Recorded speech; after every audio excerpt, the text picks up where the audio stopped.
بغیر کسی تاخیر کے حضرت مولانا سید عامر عتیق صاحب حسامی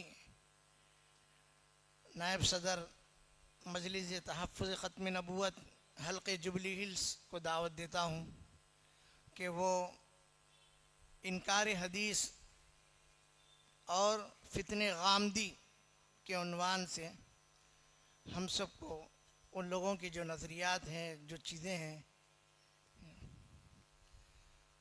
ہمارے سامنے رکھیں ہیں اور وہ اس کی تفصیلات ہمارے سامنے بیان کریں۔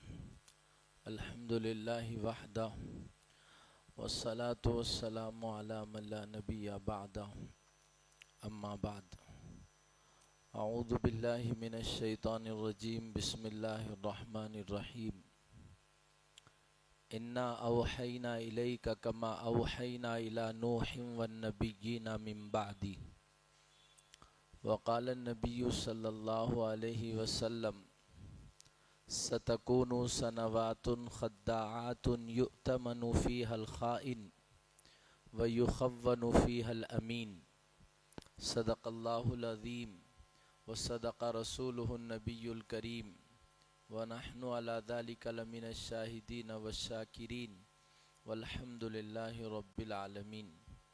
اللہم صلی علی محمد وعلی آل محمد وبارک وسلم۔ سبحان ربک رب العزت عما یصفون وسلام علی المرسلین والحمد للہ رب العالمین۔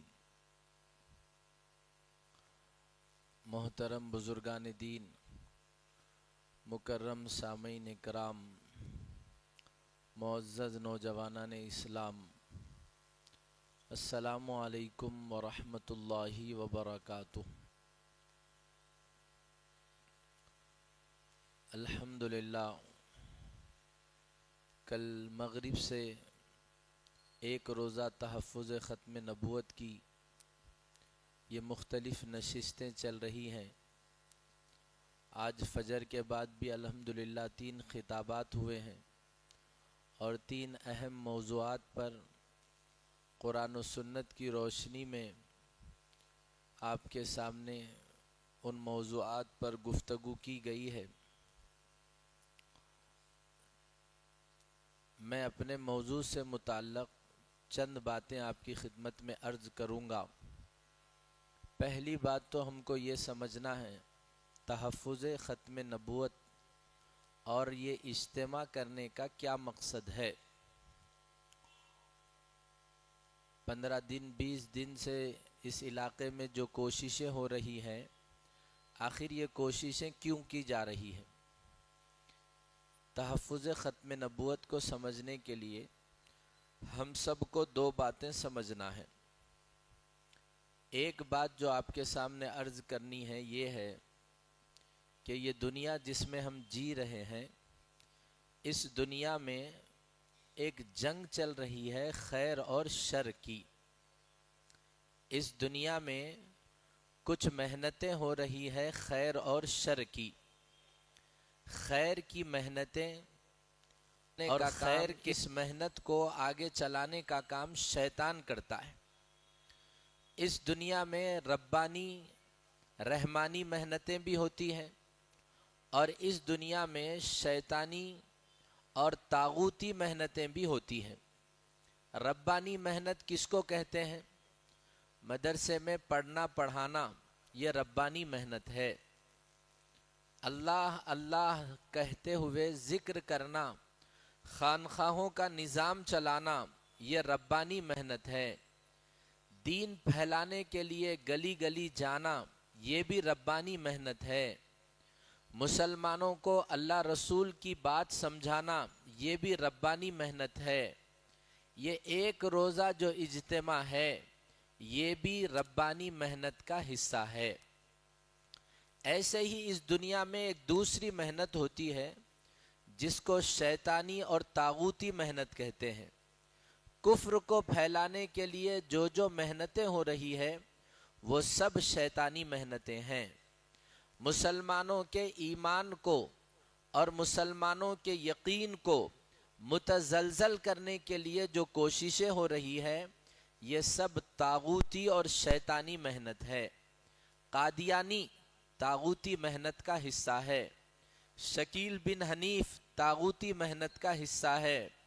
جتنی محنتیں جہنم میں لے جانے کا سبب بنتی ہیں، وہ سب محنتیں شیطانی ہیں، طاغوتی ہیں۔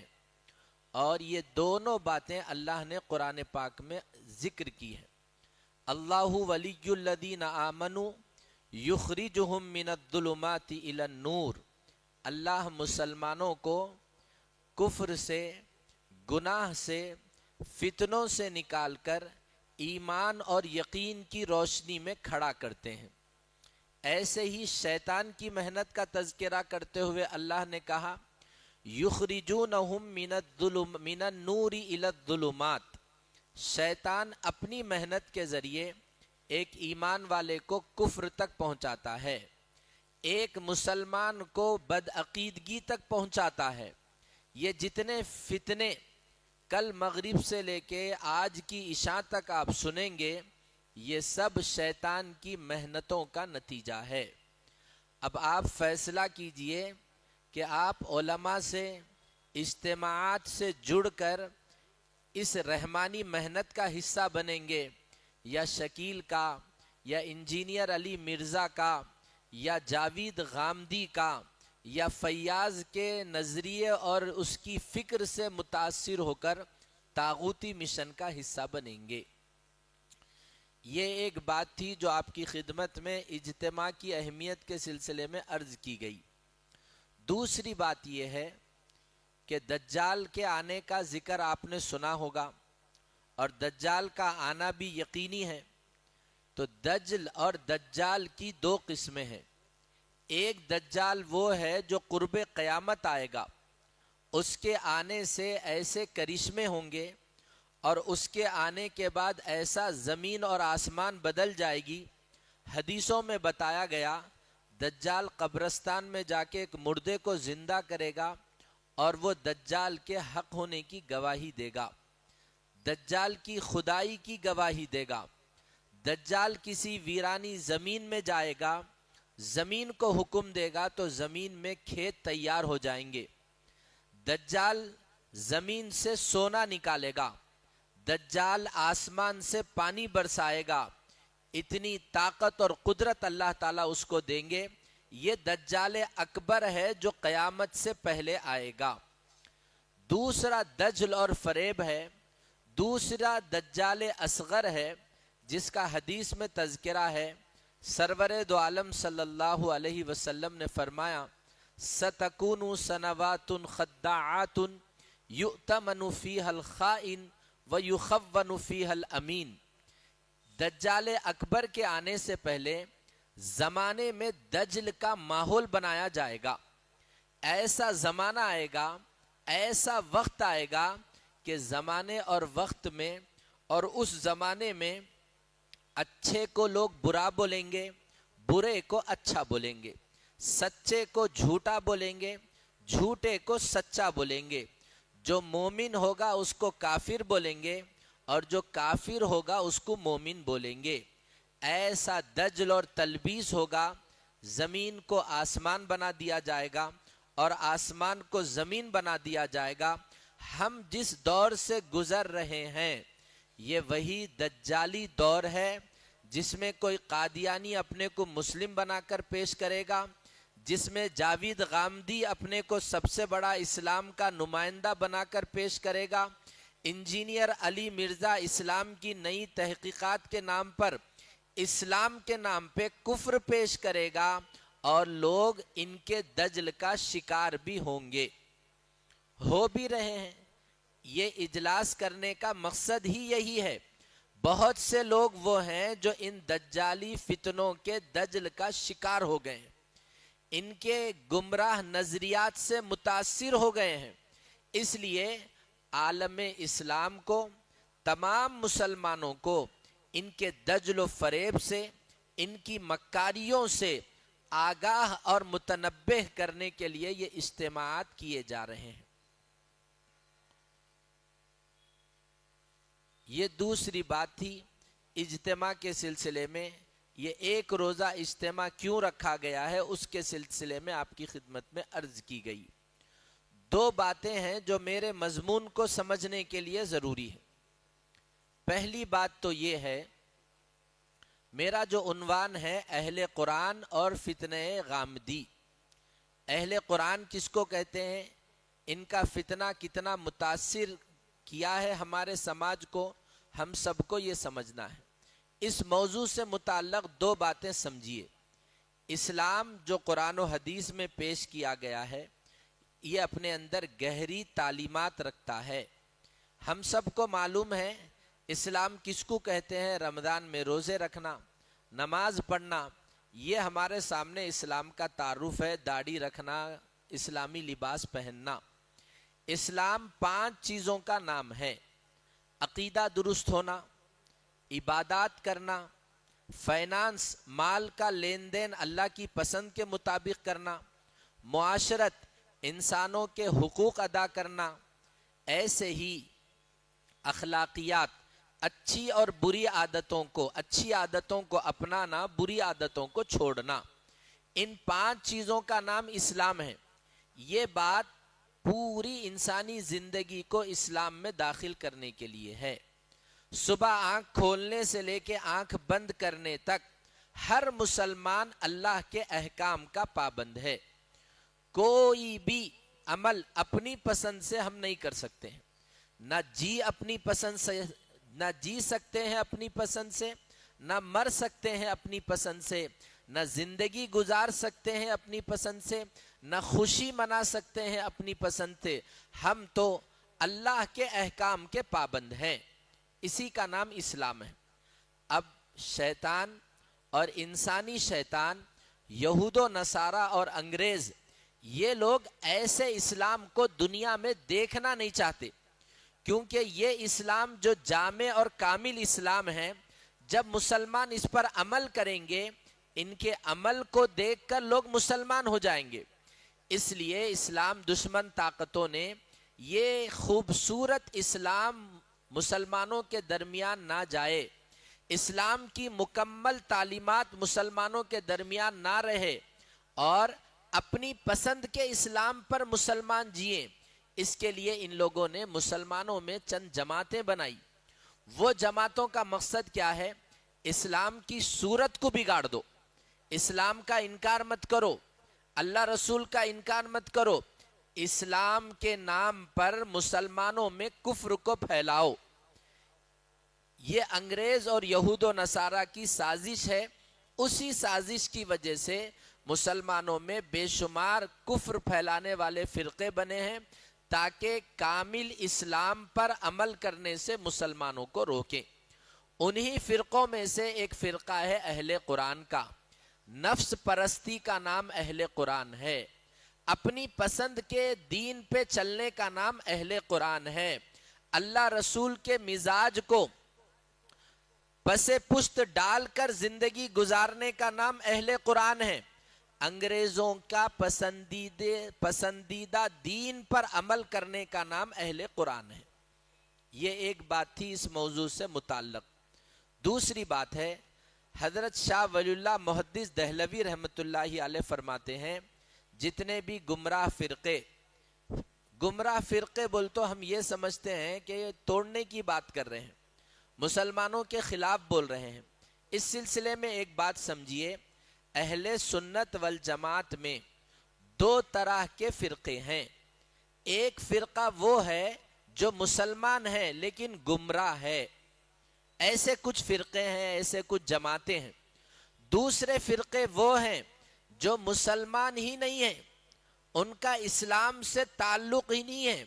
یہ جو ایک روزہ اجلاس ہوتا ہے، ایسے کافر نام نہاد مسلم فرقوں کی حقیقت بتانے کے لیے یہ اجلاس ہوتا ہے، جیسا کہ جاوید غامدی ہے، گوہر شاہی ہے، شکیلی ہے، فیاضی فتنہ ہے۔ یہ تمام فرقے وہ ہیں جو اسلام سے خارج ہیں۔ اہل سنت والجماعت تمام مسلمان مسالک ان فرقوں کو کافر کہتے ہیں۔ تو اب سنیے حضرت شاہ ولی اللہ محدث دہلوی رحمۃ اللہ علیہ کی بات کہ آپ نے کہا جتنے کفر پھیلانے والی جماعتیں ہیں ہر جماعت کا رشتہ محمد الرسول اللہ کے زمانے میں موجود 4 جماعتوں سے ہوگا۔ مثال کے طور پہ سرکار کے زمانے میں 4 جماعتیں تھیں۔ مشرکین مکہ تھے، یہودی تھے، عیسائی تھے، منافقین تھے۔ جتنے گمراہ فرقے ہیں ان کی آئیڈیالوجی، ان کے نظریات، ان کی فکریں یا تو یہودیوں سے ملتی جلتی ہے، یا عیسائیوں سے ملتی جلتی ہے، یا منافقین سے ملتی جلتی ہے، یا پھر مشرکین مکہ سے ملتی جلتی ہے۔ یہ جو اہل قرآن ہیں ان کا نسب منافقوں سے ملتا ہے۔ اہل قرآن کس کو کہتے ہیں میں آگے بتاؤں گا۔ ایک بات سن لیجئے، صرف اللہ کی کتاب پر ایمان رکھنے والے، صرف قرآن کو فالو کرنے والے، ان کو اہل قرآن کہتے ہیں۔ حدیث نہیں ہونا، سرکار کی زندگی نہیں ہونا، محمد الرسول اللہ کی سنتیں نہیں ہونا، آپ کی تعلیمات نہیں ہونا۔ حضور علیہ السلام ایک نعوذ باللہ ایک پوسٹ مین تھے، انہوں نے آ کے اللہ کی کتاب خط دے دیے، اب سرکار کا ہمارے سے کوئی رشتہ نہیں ہے۔ اس کا نام ہے اہل قرآن۔ یہ فرقہ منافقوں سے ان کا رشتہ جڑتا ہے۔ منافق وہ جماعت ہیں جو نبی کے فیصلے کو، نبی کی بات کو، نبی کے ججمنٹ کو، نبی کے عمل کو نہیں ماننے والی جماعت منافقین ہے۔ سنیے وہ کس طرح۔ ابھی جہاد کی آیتیں آئی نہیں، نازل نہیں ہوئی تھی، حضور نے کچھ مسلمانوں کو جنگ لڑنے کے لیے کسی ملک میں بھیجا، تو منافقین نے سرکار کے اس عمل پر اعتراض کیا اور کہا کہ ابھی اللہ بولے نہیں، آپ کئی کو بھیجا رہے لوگوں کو جنگ لڑنے کو، کیوں موت کی نظر کر رہے؟ تو سرکار کی بات پر انکار کرنا، سرکار کی بات کو نہیں ماننا، یہ منافقوں کا کام تھا، اور یہی کام اس زمانے میں اہل قرآن کر رہے ہیں۔ ایک بات۔ دوسری بات، مال غنیمت آیا، سرکار نے غریب مسلمانوں میں تقسیم کیا۔ منافقوں میں کچھ منافقین کو مال غنیمت نہیں ملا، تو ان لوگوں نے سرکار کو کہا صاحب آپ انصاف نہیں کرے، صاحب مال غنیمت دینے میں آپ نے انصاف نہیں کیا۔ اللہ کے رسول کی تقسیم پر جس کو شک ہو، اللہ کے رسول کے تقسیم پر جس کو سوال ہو، وہ منافقین ہیں۔ آج بھی اہل قرآن کو سرکار پر سوال ہے، سرکار کی حدیثوں میں شک ہے، سرکار کی باتوں میں شک ہے، اس لیے اہل قرآن کا رشتہ منافقین مدینہ سے ملتا ہے۔ یہ 2 باتیں تھیں میرے موضوع کو سمجھنے کے لیے۔ اب اہل قرآن کے نظریات کیا ہیں؟ آپ لوگ اگرچہ 10 20 25 ہے، لیکن بہرحال جو بھی ہے ماشاءاللہ غنیمت ہے۔ یہ بات آپ ذہن میں رکھیے، ہمیشہ کام آئے گی۔ کسی بھی جماعت کو صحیح ہے یا غلط ہے دیکھنے کا ایک آلہ ہے، جیسے بخار چیک کرنے کا ایک آلہ ہوتا ہے، جیسے پانی گرم ہے، جسم میں حرارت ہے یا نہیں ہے اس کو چیک کرنے کا ایک آلہ ہے، پانی میں کتنے کیڑے ہیں اس کو چیک کرنے کا ایک آلہ ہے۔ ایسے ہی کسی بھی جماعت کو چیک کرنے کا ایک طریقہ ہے۔ وہ کیا ہے؟ اس جماعت کا عقیدہ کیا ہے اور اس جماعت کا عمل کیا ہے۔ اہل سنت کے عقیدوں سے ملتا ہوا عقیدہ ہے تو وہ جماعت ہدایت پر ہے۔ اہل سنت کے اعمال سے ملتا ہوا عمل ہے ان کا تو وہ جماعت صحیح ہے، حق پر ہے، ہدایت پر ہے۔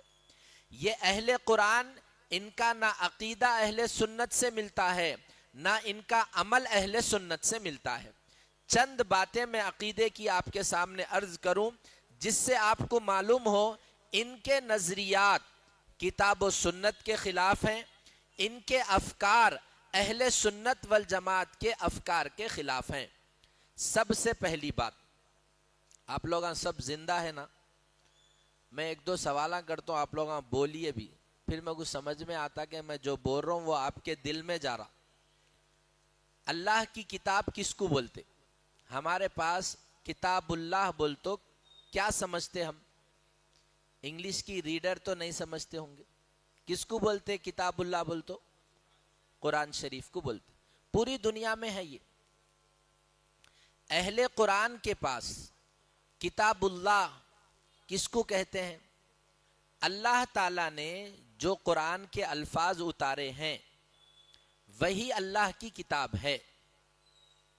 قرآن شریف کے صرف الفاظ ہی اللہ کی کتاب ہیں.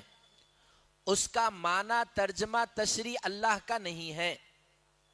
صرف الفاظ قرآن اللہ کی کتاب وہی ہدایت کا سبب ہے.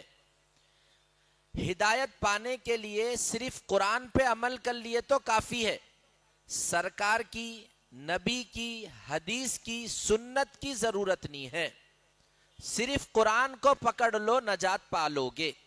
ان کا ایک سلوگن ہے حسبنا کتاب اللہ، ہمارے کو نجات کے لیے اللہ کی کتاب کافی ہے.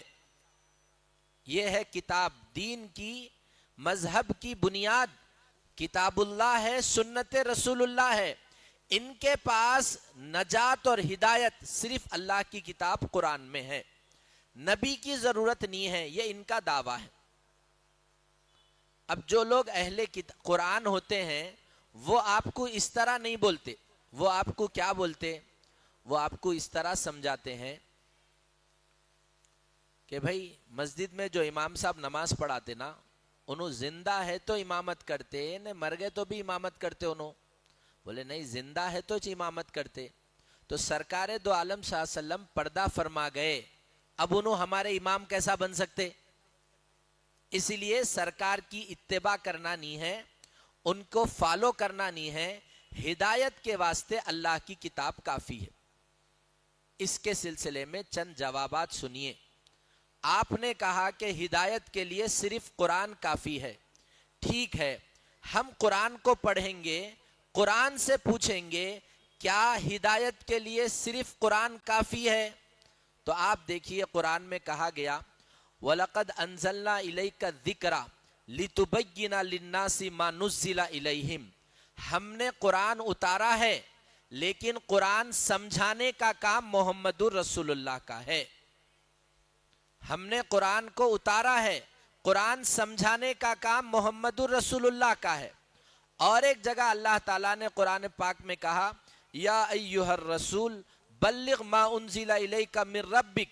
اے نبی جی، آپ کا کام قرآن پہنچانا بھی ہے، قرآن کی تفسیر کرنا بھی آپ ہی کا کام ہے. تو آپ نے کہا کہ صرف قرآن نجات کے لیے کافی ہے. قرآن کہہ رہا ہے کہ قرآن بھی نجات کے لیے کافی ہے اور محمد الرسول اللہ بھی نجات اور ہدایت کے لیے ضروری ہے. یہ ایک عقیدہ ہے اور اس سے متعلق دو دلیلیں میں نے آپ کے سامنے عرض کی. ان کا دوسرا نظریہ ہے نبی پر ایمان لانا ہے، نبی کی اطاعت کرنا نہیں ہے. نبی ہمارے لیے مقتدا نہیں ہے، نبی ہمارے لیے پیشوا نہیں ہے. نبی پر صرف ایمان لانا ہے. نبی کی اقتدا کرنا کس کو تھا؟ صحابہ کو تھا. نبی کی اقتدا کرنا کس کو تھا؟ جب نبی مسجد میں مدینہ میں باحیات تھے ان کو اطاعت کرنا تھا. اب نبی موجود نہیں ہے اس لیے ہمارے نبی کی اطاعت کرنا نہیں ہے. صرف نبی پر ایمان لانا ہے. نبی ہے بول کے مان لینا ہے، نبی کو ماننا، نبی کی نہیں ماننا. نبی پر ایمان لانا، نبی کی باتوں پر عمل نہیں کرنا. یہ دوسرا نظریہ ہے اہل قرآن کا. آپ دیکھیے خود قرآن کہہ رہا ہے کہ آپ اللہ کے رسول کی اطاعت کیجیے. قرآن میں ایک جگہ کہا گیا آمینو باللہ و رسولی، اللہ پر بھی ایمان لاؤ اور رسول پر بھی ایمان لاؤ. اطاعت کا مسئلہ آیا، وہاں بھی یہ ذکر کیا گیا اطیعوا اللہ و اطیعوا الرسول، اللہ کی اطاعت کرو، رسول کی بھی اطاعت کرو. اگر صرف ایمان لانا نبی پر ہے، اطاعت کرنا نہیں ہے نبی کی، تو پھر اللہ پر بھی صرف ایمان لانا ہے، اللہ کی بھی اطاعت نہیں کرنا ہے. کیونکہ قرآن میں ایک جگہ ذکر کیا گیا اللہ پر ایمان لاؤ، رسول پر ایمان لاؤ، اور ایسے ہی قرآن میں دوسری جگہ ذکر کیا گیا اللہ کی بھی اطاعت کرو رسول کی بھی اطاعت کرو. دوسری جگہ قرآن میں اللہ نے کہا وَمَا أَرْسَلْنَا مِن رَّسُولٍ إِلَّا لِيُطَاعَ بِإِذْنِ اللَّهِ، ہم نے رسول کو بھیجا ہی اطاعت کے لیے. رسول کو کئی کو بھیجے؟ رسول کو اس لیے بھیجے یہ دنیا میں بنایا بھائی، یہ دنیا کی چیزیں بھی میں بنایا، میری پسند کے ویسا اس کو استعمال کر کے آؤ تم. میری پسند کیسا ہے، کون سی ہے؟ یہ محمد رسول اللہ میری پسند ہے. انہوں سوئے ویسا سونے پہ ثواب دیتا ہوں. انہوں چلے ویسا چلو، چلنے پہ ثواب دیتا ہوں. انہوں بولے ویسا بولو، بولنے پہ ثواب دیتا ہوں. انہوں کاروبار کرے ویسا کرو، کاروبار پہ ثواب دیتا ہوں. انہوں شادی کرے ویسا کرو، شادی پہ ثواب دیتا ہوں. انہوں رشتے کرے ویسا کرو، رشتوں پہ ثواب دیتا ہوں. پوری زندگی کو بندگی بنانے، پوری عادتوں کو سنت بنانے کے لیے اللہ نے رسول کو بھیجا. اسی لیے قرآن میں کہا گیا لَقَدْ كَانَ لَكُمْ فِي رَسُولِ اللَّهِ أُسْوَةٌ حَسَنَةٌ، تمہاری زندگی میں بہترین آئیڈیل محمد رسول اللہ ہے. اس لیے آپ کا یہ کہنا نبی پر صرف ایمان لانا تھا، ان کی اطاعت کرنا ضروری نہیں ہے، خود قرآن کی 10 آیتوں کے خلاف ہے. یہ دوسرا باطل نظریہ اہل قرآن کا تھا، اس کے سلسلے میں چند دلائل میں نے آپ کی خدمت میں عرض کیے. تیسرا نظریہ، یہاں ایک بات بولتا ہوں میں آپ کو، یہ باتیں آپ کو ایسا اچانک بولے تو 100% سمجھ میں آنا ممکن نہیں ہے. وجہ یہ ہے ہم اپنی مسجد میں جمعہ اہتمام سے نہیں پڑھتے. جو مسلمان مسجد میں جمعہ اہتمام سے پڑھتا ہے انہیں ہی علماء کے بیانات کو صحیح سمجھ سکتا ہے. 2 رکعت نماز پڑھنے والے مسلمان کو یہ دین کی باتیں سمجھ میں آنا بہت مشکل ہے. اس لیے میری آپ لوگوں سے گزارش ہے جمعہ کے واسطے 1.5 گھنٹے کا وقت نکال کے اپنی مسجد میں جمعہ پڑھیے. میرے کو دین سیکھنا ہے بول کے جمعہ پڑھیے. جتنی حقیقت اور جتنا صاف اسلام جمعہ میں پیش کیا جاتا ہے ویسا اسلام کسی بھی جلسے میں پیش نہیں کیا جاتا. اس لیے موضوع سے ہٹ کر ہے میری بات، لیکن دین سمجھنا ہے تو مسجد میں جمعہ پڑھیے وقت پر. بہرحال یہ دوسرا نظریہ تھا کہ نبی پر ایمان لانا ہے، نبی کی اطاعت کرنا نہیں ہے. ان کا تیسرا نظریہ ہے حدیث، سرکار بولے سو بات، سرکار کرے سو کام، سرکار کسی کو کرتے ہوئے کوئی کام دیکھے، ان تینوں کو حدیث کہتے ہیں. سرکار کی بات کو حدیث کہتے ہیں، سرکار کے عمل کو حدیث کہتے ہیں.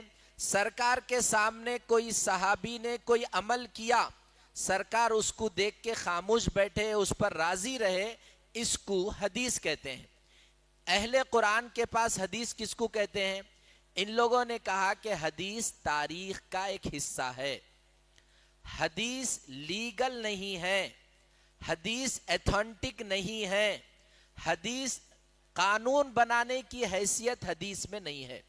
حدیث ایک ہسٹری کی کتاب ہے، بخاری ایک تاریخ کی کتاب ہے، مسلم ایک ہسٹری کی کتاب ہے. پڑھنے والا پڑھ کے معلومات حاصل کر سکتا ہے. لیگل حیثیت، قانونی حیثیت حدیث کو نہیں ہے. کئی کو نہیں ہے صاحب حدیث کو قانونی حیثیت.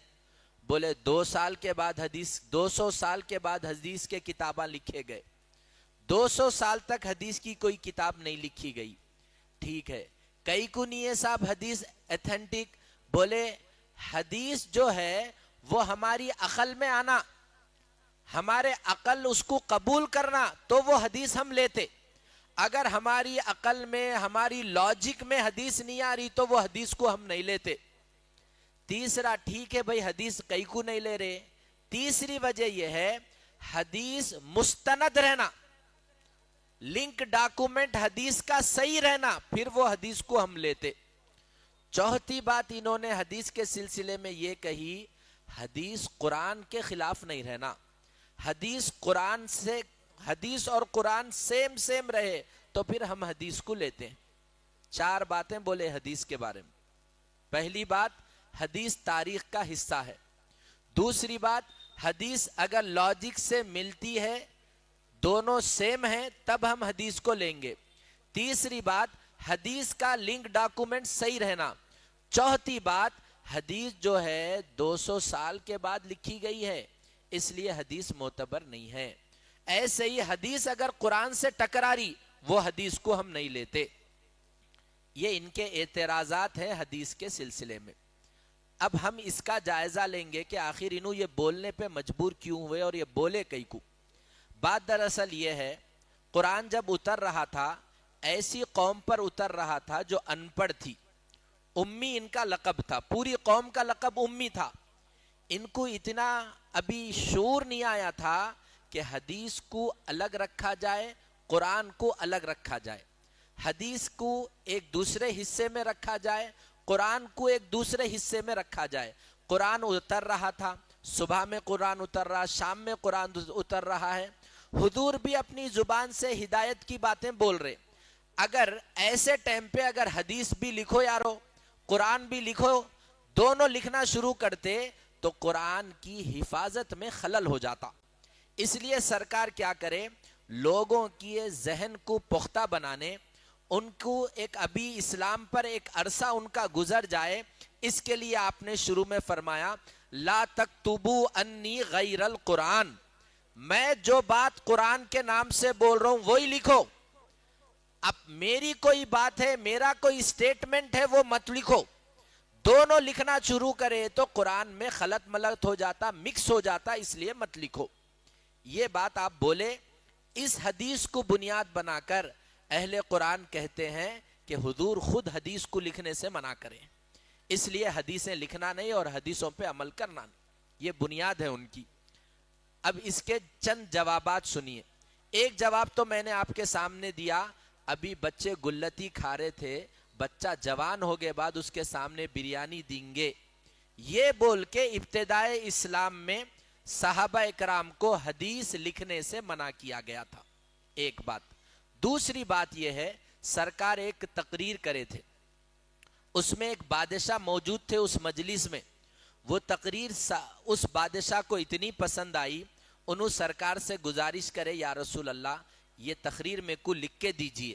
تو آپ نے صحابہ کو کہا اکتبو لی ابی شاہ, ابو شاہ کو یہ بیان میرا لکھ کے دیو.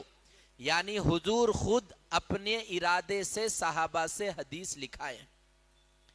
ایک دفعہ ایک صحابی ابو ہریرہ سے پوچھے, ابو ہریرہ سب سے زیادہ حدیثیں کس کو یاد ہے, سب سے زیادہ حدیثیں کس کے پاس ہے؟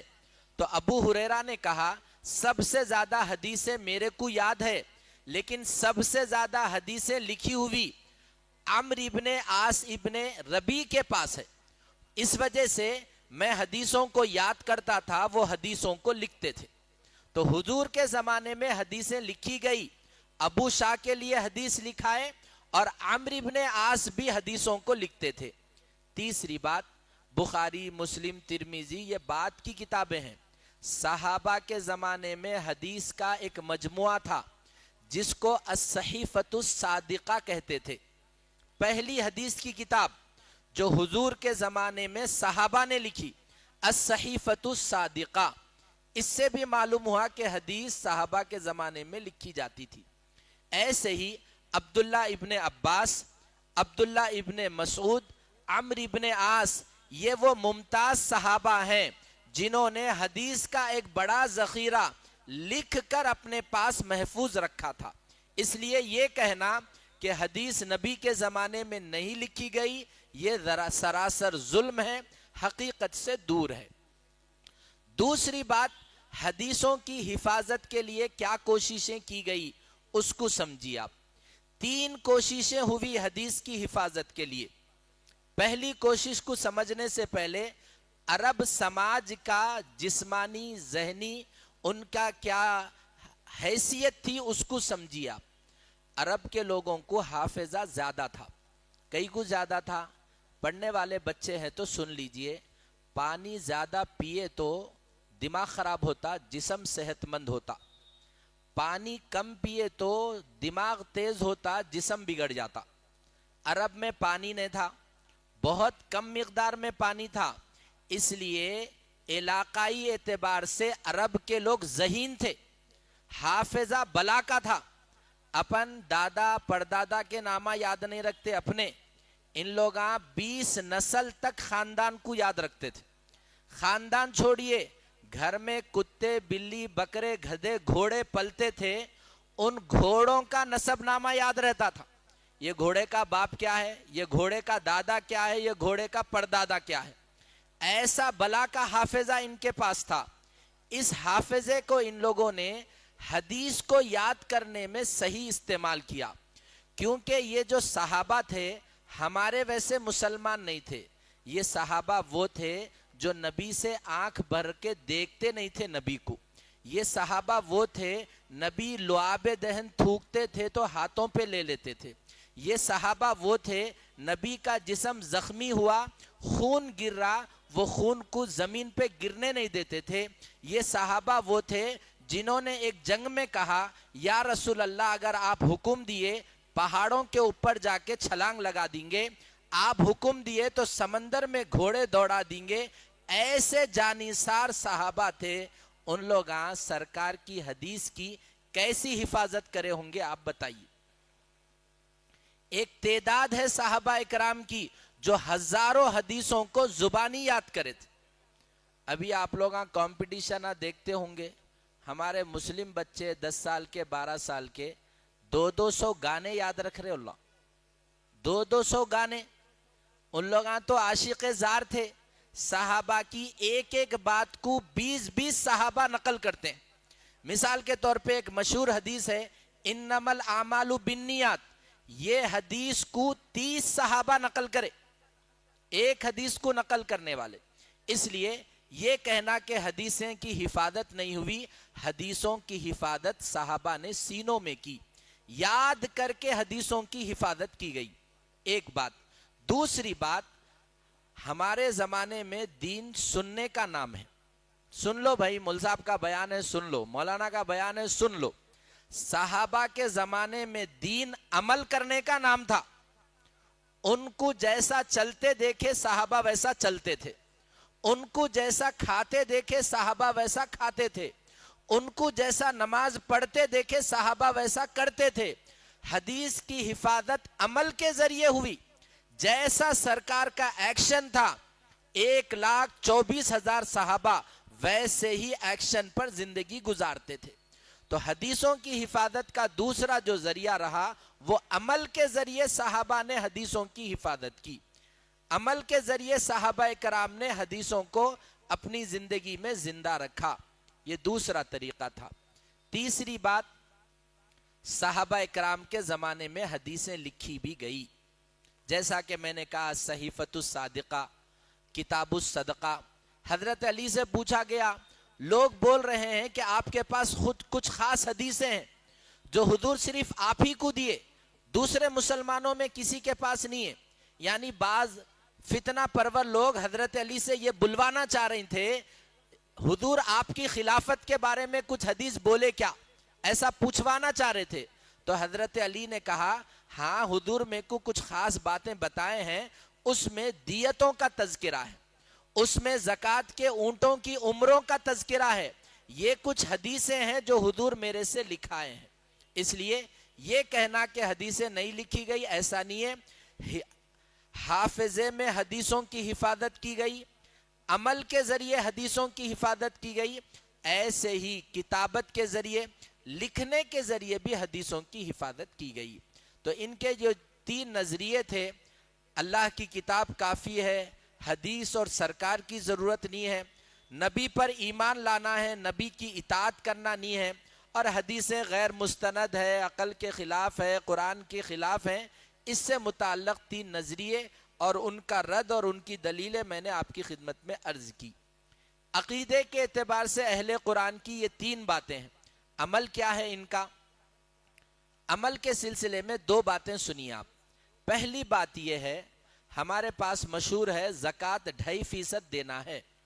یہ اہل قرآن بول رہے عرب کے پاس پیسے کم تھے، ان لوگ غریباں تھے، اس لیے ان کو 2.5% دیو بول رہے. آج لوگاں کروڑ پتی ہے، ملینر ہے، بلینر ہے، ان کو 2.5% زکات نہیں دینا، انہوں تو 50% زکات دینا۔ 2.5% زکات پہلے زمانے کے غریب مسلمانوں کے لیے ہے، اب کے مسلمانوں کو 2.5% نہیں، زکات بڑھا کے دینا چاہیے۔ یہ عملی گمراہی ان کے اندر ایک یہ آئی۔ دوسری، قرآن میں کہا گیا السارق والسارقۃ فاقطعوا ایدیہما، مرد نے چوری کی تو ہاتھ کاٹ دو، عورت نے چوری کی تو ہاتھ کاٹ دو۔ انہوں اس آیت کا کیا ترجمہ کر رہی اور عمل میں کیسے گمراہی پھیلا رہے؟ انہوں بول رہے کوئی چوری کرا تو ہاتھ کاٹنا نہیں بھائی، سماج کو اتنے پیسے دینا، اتنا لوگوں کی مدد کرنا کہ کوئی چوری کرنے سے نہیں آنا انہیں، یہ مطلب ہے آیت کا۔ چور کے ہاتھ کاٹنا نہیں ہے، یہ عملی گمراہی ہے ان کی۔ تو میرا ایک موضوع تھا اہل قرآن اور ان کے نظریات، یہ ختم ہوا۔ دوسرا جو موضوع ہے فتنہ غامدی۔ فتنہ غامدیت اہل قرآن کا ایک اہم دائی جاوید احمد غامدی ہے۔ اہل قرآن کی فکر کو پروموٹ کرنے والا جاوید احمد غامدی ہے۔ بر صغیر میں آن لائن دین کے نام سے گمراہی پھیلانے والا جاوید احمد غامدی ہے۔ اس کے چند عقیدے اور چند بد عملیہ میں آپ کے سامنے عرض کر کے اپنی بات کو ختم کرتا ہوں۔ پہلی بات، میں نے آپ سے سوال کیا تھا قرآن کس کو بولتے، تو آپ نے جواب دیا قرآن وہ ہے جو 30 پاروں میں مسجد میں رکھا ہوا ہے۔ ان کے پاس قرآن کیا ہے؟ اللہ کی کتاب کس کو بولتے؟ جاوید احمد غامدی کا کہنا ہے اللہ کی کتاب قرآن ہے، اللہ کی کتاب تورات ہے، اللہ کی کتاب انجیل ہے، یہ سب کتابیں اللہ کی ہے، ان پر عمل کرنے والے مسلمان ہیں۔ یعنی یہودی بھی مسلمان، عیسائی بھی مسلمان، اور جو قرآن کو ماننے والے ہیں وہ بھی مسلمان۔ حالانکہ صاف کہا گیا اب اللہ کی کتاب صرف قرآن ہے۔ ایک بار ایسا ہوا، حضرت عمر رضی اللہ تعالیٰ عنہ تورات لا کے پڑھنے لگے، حضور بھی تھوڑی دیر بیٹھ کے سنے، اور زیادہ پڑھنے لگے تو سرکار کا چہرہ متغیر ہو گیا۔ ابو بکر نے حضرت عمر کو روک دیا اور کہا کہ بھئی مت پڑھو، چہرہ حضرت کا بدل گیا۔ تو اس کے بعد حضور علیہ السلام نے فرمایا لو کان موسیٰ حیا ما وسعہ الا اتباعی، عمر آج موسیٰ بھی زندہ ہوتے وہ بھی میری کتاب پڑھتے، وہ بھی میری اطاعت کرتے۔ اب میرے آنے کے بعد کسی کی کتاب پڑھنا نہیں، میرے آنے کے بعد کسی نبی کو فالو کرنا نہیں۔ غامدی صاحب بولتے تورات پڑھے تو بھی مسلمان، انجیل پڑھے تو بھی مسلمان۔ ایک گمراہی ان کی یہ ہے۔ دوسری گمراہی ان کی یہ ہے، دوسری بدعقیدگی ان کی یہ ہے، ایمان کس کو بولتے؟ بولے دو چیزوں کو مانے تو ایمان مکمل ہو جاتا۔ کس کو صاحب؟ اللہ کو ماننا، آخرت کو ماننا، جنت مل جاتی۔ پیغمبروں کو ماننا ضروری نہیں ہے، ان دونوں کو مانے تو جنت مل جاتی۔ یعنی ان کے حساب سے یہودی بھی جنتی، عیسائی بھی جنتی، اور کیا کہتے ہیں بے شمار لوگ جو محمد رسول اللہ کو نہیں مانتے ہیں لیکن کسی مذہبی کتاب کو اور اللہ کو مانتے ہیں وہ بھی مسلمان ہیں۔ حالانکہ سورہ بقرہ کی وہ مشہور آیت جو مردوں پہ پڑھی جاتی ہے آمن الرسول بما انزل الیہ من ربہ والمؤمنون کل آمن باللہ وملائکتہ وکتبہ ورسلہ، اس میں ایمانیات کو بتایا گیا، اللہ کو ماننا، رسول کو ماننا، کتاب کو ماننا، آخرت کو ماننا، بعث بعد الموت کو ماننا، یہ پورے مومن بھی ہی ہے، ایمانیات ہے، اس کو مانے تو مسلمان۔ انہوں بول رہے نہیں، صرف دو چیزوں کو مانے تو مسلمان، فرشتوں کو نہیں مانے تو بھی مسلمان، اور کیا کہتے ہیں تقدیر کو نہیں مانے تو بھی مسلمان۔ مسلمان ہونا بول تو دو ہی چیزوں کو ماننا، ایک اللہ کو ماننا، دوسرا آخرت کو ماننا۔ یہ دوسری گمراہی ہے ان کی۔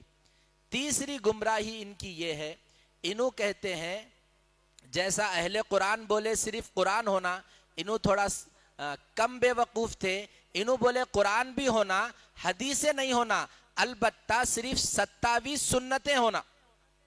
حدیثوں کا بے شمار ذخیرہ ہے، لاکھوں حدیثیں ہیں، صرف بخاری میں تقریباً 4-5 ہزار حدیثیں ہیں۔ انہوں کہتے ہیں کہ یہ پورے حدیثیں ایتھنٹک نہیں ہے، لیگل نہیں ہے، حدیث تاریخ کا حصہ ہے، محمد رسول اللہ کا سیلف اسٹیٹمنٹ ہے، سنت پر عمل کرنا ہے۔ وہ سنتیں صرف 27 ہے، وہی دین ہے۔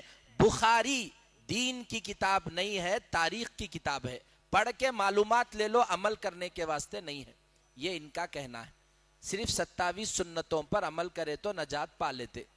اب آپ لوگ بول رہے ہیں ایسے بیوقوف کو سنتے کون ہوں گے؟ میں نے جیسا عرض کیا، جو مسلمان جمعہ کا نہیں ہوتا وہ مسلمان ایسے گمراہ فرقوں کا شکار ہو جاتا۔ خالی گھر میں شیطان جلدی آتا کہتے، ایسے ہی خالی دماغ میں بھی فتنے جلدی آتے۔ ہمارے کو اسلام کے بارے میں کچھ معلومات نہیں ہے، جو بھی سفید سیاہ لے کر آیا فوراً اس پر سجدہ کر لیتے ہیں۔ اس لیے یہ تیسری ان کی بدعقیدگی تھی، حدیث کوئی دین نہیں ہے، حدیث پر ایمان لانا ہے نہ عمل کرنا ہے، صرف 27 سنتوں کو فالو کرنا ہے۔ ایسے ہی عقیدے کے اعتبار سے چوتھی گمراہی ان کے اندر یہ ہے، ہمارے اہل سنت والجماعت کا یہ یقین ہے اور ایمان ہے حضرت عیسیٰ علیہ السلام آسمان سے اتریں گے۔ ایسے ہی ہم اہل سنت والجماعت کا یہ ایمان ہے حضرت مہدی ظاہر ہوں گے۔ انہوں بول رہے قرآن میں حضرت عیسیٰ کے اٹھانے کا ذکر ہے، ان کے اترنے کا ذکر نہیں ہے، اس لیے عیسیٰ علیہ السلام کا آنا پاسبل نہیں ہے۔ اور مہدی علیہ السلام کے بارے میں بول رہے کہ مہدی کا تذکرہ جن حدیثوں سے ہے وہ تاریخی روایتیں ہیں، اس کو ماننا ضروری نہیں ہے، لہذا نہ تو مہدی کا ظہور ہوگا نہ عیسیٰ کا نزول ہوگا۔ آپ لوگ بولیں گے ایسے بیوقوف کو بھی لوگ مانتے کیا؟ میرے علم کے مطابق صرف ہمارے علاقے میں 10 سے 15 لوگ ہیں جو غامدی کو فالو کرتے۔ یہ گدھا جو ہے اس کو ماننے والے میرے چھوٹے سے علم کے مطابق 15 لوگ ہیں جس کی اتنی بدعقیدگی ہے۔ بہرحال جیسے میں نے ان کے چند بدعقیدگیوں کو ذکر کیا، ایسے ہی ان کی کچھ بدعملیاں بھی ہیں۔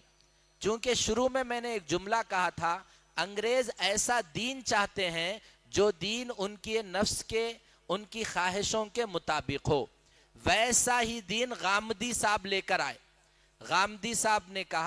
غامدی نے کہا شراب ایک جوس ہے جی، پی لو، کوئی گناہ کی چیز نہیں ہے۔ پورے پاکٹا غامدی کو پوجا کریں گے، ہمارے ساتھ ہے مول صاحب بول کے، شراب حرام نہیں ہے، شراب ایک ڈرنک ہے، پی سکتے۔ اچھا آپ پیے بعد ناچنا دل بولتا نا، ٹھیک ہے، گانا بھی جائز ہے، ناچنا بھی جائز ہے، وہ سیلف ایکسرسائز ہے، وہ کوئی بری چیز نہیں ہے، ٹھیک ہے۔ اب پھر بچی کو بھی دیکھنا پڑتا نا، ٹھیک ہے بھائی، پردہ نہیں ہے چہرے کا، برقع پہنا لو، چہرہ کھلا رکھو۔ یعنی بے حیائی کا جتنا ماحول بنانا ہے غامدی صاحب بنا کے دے رہے اور لوگ ان کو لے رہے، پورا آوارہ پن بولیے، بے حیائی کا جتنا ماحول ہے غامدی صاحب بنا کے دے رہے۔ ہمارے پاس ماشاءاللہ اتنا سمجھیے کہ حساس ہے ہمارے لوگ، عورتوں کو کبھی مسجد میں بھیجانا، نماز پڑھنا بول تو چاہتے نہیں۔ غامدی صاحب چونکہ انگریزوں کے منشے کو باہر لانا ہے، انگریز کیا چاہتا؟ عورت مارکیٹ میں ہونا، اس لیے غامدی صاحب ایک قدم آگے بڑھ کے بولے عورت امام بن سکتی، عورت مصلی پہ آ کے امامت کر سکتی ہے اور مرد پیچھے ٹھہر کے نماز پڑھ سکتا ہے۔ کون سا مرد جو شراب پی کے آیا؟ کون سا مرد جو گانا سن کے آیا؟ کون سا مرد جو اب تک عورت کا چہرہ دیکھ کے آیا اب انہیں وہ عورت کے پیچھے نماز پڑھنا؟ بہرحال یہ وہ دجل ہے جس کا میں نے شروع میں تذکرہ کیا ہے، اسی دجل کا مسلمان شکار ہو رہے ہیں۔ اس لیے آپ لوگوں سے گزارش ہے کہ کسی کا بھی بیان سننے سے پہلے، کسی کے بھی نظریات کو سمجھنے سے پہلے اپنی مسجد کے امام سے مشورہ کر لیجئے۔ گھر بنا رہے تو مشورے سے انجینئر کو رکھ رہے، علاج کرنا ہے تو مشورے سے ڈاکٹر کو رکھ رہے، اور کیا کہتے ہیں گھر میں دعوت ہے تو مشورے سے باورچی کو رکھ رہے۔ دین کا مسئلہ آیا تو میرا دل جس کا بیان اچھا ہے بولا میں سن لیتا ہوں، جو عالم میرے کو متاثر کر دیا میں اس کو فالو کر لیتا ہوں۔ یہ بھی ایک قسم کا شرک ہے۔ میں جو بولا وہ صحیح ہے، یہ سوچ بھی ایک قسم کا شرک ہے۔ افرائیتا من اتخذ الہہ ہوا، کیا آپ نے اس کو دیکھا جس نے اپنے نفس کی پوجا کی؟ اس لیے ہر اسکالر، ہر آن لائن آنے والا آدمی وہ ہدایت نہیں گمراہی پھیلا رہا ہے۔ اللہ تعالی ہم سب کو ہر قسم کے فتنوں سے محفوظ رکھیں۔ جتنے لوگ یہاں پر بیٹھے ہیں میری ان سے چند گزارش ہے۔ پہلی گزارش تو یہ ہے، اپنے کو ایک دن آج بیٹھ کے بیان سن کے چلے جانے سے یہ فتنے ختم ہونے والے نہیں ہیں۔ آپ کے علاقے میں عقیدوں کی اصلاح کے واسطے گشت ہوگی، اس گشت میں بھی آپ شریک رہیں۔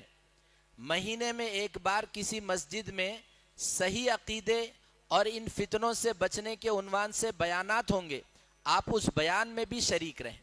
آپ بتائیے اتنی بڑی مسلم آبادی ہے، کوئی ناچنے والا آیا فجر کی نماز میں، کوئی کھیلنے والا آیا اگر فجر کی نماز میں، پورے لوگ مسجد میں آ جاتے تھے۔ صبح سے 4-5 علماء کے بیانات ہوئے، بہت کم تعداد میں لوگ آئے۔ بہت علماء کی ناقدری ہے، دین کی ناقدری ہے، بہت بڑی ناقدری ہے۔ اللہ ہماری قوم کو سمجھ دے، شعور دے۔ آپ سے بھی میری گزارش ہے، عشاء تک سکون سے بیٹھیے، کھانے کا بھی نظم ہے، 2-3 چائیوں کا بھی نظم ہے۔ آپ میرا ایمان، میری نسل کا ایمان بچانا چاہ رہے ہیں تو عشاء تک یکسوئی کے ساتھ بیٹھ کر ان معتبر علماء کے خطابات سے استفادہ کیجیے۔